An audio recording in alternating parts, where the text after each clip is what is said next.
mi ricordo del grande Umberto prima della malattia, prima dell'ictus, e sicuramente certi personaggi non sarebbero stati sicuramente neppure lasciati andare, non si sarebbe neppure lasciato avvicinare. È chiaro che qualcuno poi ha sfruttato il suo lavoro per fini propri. Dispiace perché è caduto, diciamo, nel dimenticatoio, ma soprattutto io mi ricordo l'Umberto Bossi prima dell'ictus, e sicuramente era un uomo politico che non si sarebbe mai fatto calpestare da chi in questo momento ne ha tratto vantaggio. Non è solo il momento del cordoglio per Gian Antonio Darè, uno dei grandi espulsi della Lega Salviniana, forse il più eccellente. Attorno a Bossi, fa intendere, si era creata una spessa coltre di ipocrisia, quasi un isolamento forzato.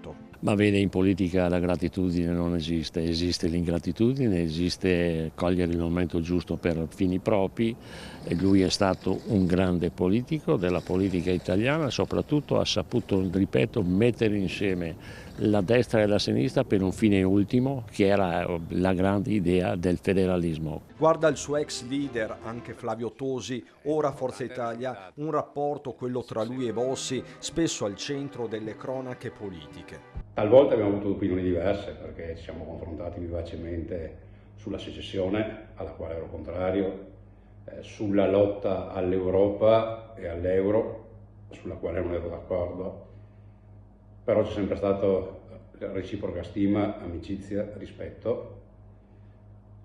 Lascia un segno perché ha posto per primo la questione settentrionale, che c'è ancora, e quindi ha segnato la storia dell'Italia con un carattere magari piuttosto vivace, esuberante, però onesto, sincero, leale e corretto. Quindi un ricordo affettuoso ad Umberto.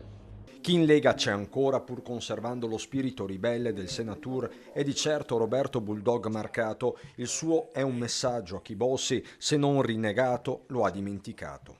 E mi sono candidato in nome di Bossi e ho dedicato a lui la vittoria quando in Veneto imperava Tosi con Maroni.